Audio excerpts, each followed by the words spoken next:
तो hello friends, welcome to my YouTube channel. तो आज मैं लाया हूँ क्लास 9 का पाठ 12 कैदी और कोकिला। तो इसके हम करेंगे प्रश्न उत्तर। तो चलिए करते हैं। तो पहला प्रश्न है, कोयल की कूक सुनकर कवि की क्या प्रतिक्रिया थी। तो इसका उत्तर देखते हैं। कोयल की कूक आमतौर पर मधुर समझी जाती है, लेकिन कविता में वंत कोयल में वेदना है। तो चलिए फ्रेंड्स, दूसरा प्रश्न देखते हैं। दूसरा प्रश्न है, कवि ने कोकिल के बोलने के किन कारणों की संभावना बताई। तो इसका उत्तर देखते हैं।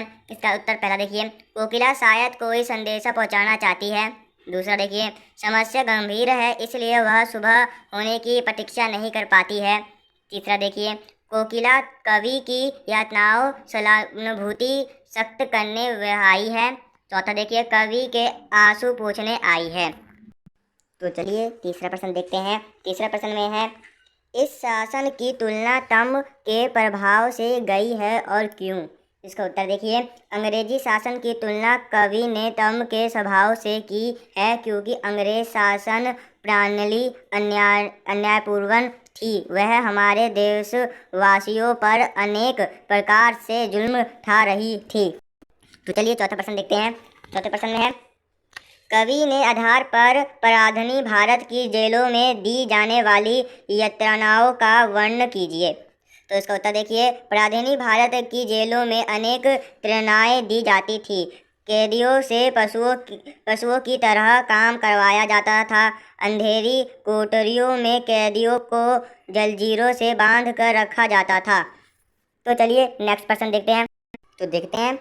तो ये है पांचवा प्रश्न, भाव स्पर्श कीजिए। तो इसका क देखते हैं, मुदुल भोवव की रखवाली सी कोकिला बोलो। तो इसका उत्तर देखते हैं, मुदुल भेवर की रखवाली सी से कवि का तात्पर्य कोयल की मीठी सुरीली तथा मोहन आवाज से है। तो इसका प्रश्न ख देखते हैं, मोट खींचता लगा पेट पर जूड़ा, खाली करता हूँ विदेश अखस का पूरा। तो इसका उत्तर देखते हैं, अंग्रेज सरकार देश के स्वाधीनता सेनानियों से पशुओं की तरह काम करवाती थी, जिनसे लोगों का स्वाभिमान और देश के प्रति देश प्रेमी की भावना खत्म हो जाए। परंतु सेनानी सारे अत्याचार को सहते हुए भी अपनी जिद पर अखंड हैं, जिससे अंग्रेज सरकार की सारी अकड़ निकल जाती है। तो चलिए नेक्स्ट प्रश्न देखते हैं।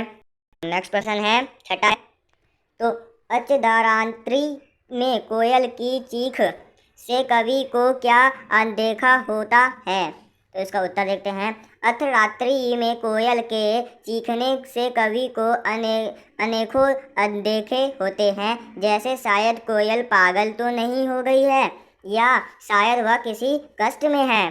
तो चलिए सातवां प्रश्न देखते हैं। सातवां प्रश्न है, कवि को कोयल से ईर्ष्या क्यों हो रही है।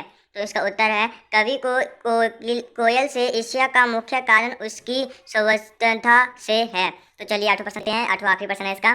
तो आठवां प्रश्न है, कवि के समुद्री तटल पर कोयल के गीतों की कौन सी मधुर समुद्रिया अंकित है, जिससे वह अब नष्ट करने पर तुली है।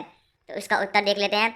कोयल हरी भरी डालियों पर बैठकर अपने मधुर स्वर से सारी सुस्त को गुंजायमान करती है। उसके मधुर मीतों से खुशियाँ झलकती थी, स्वस्थता पूर्वक आकाश में विचरण करती थी, परंतु अब इस विशेषताओं को वह नष्ट करने पर तुली है।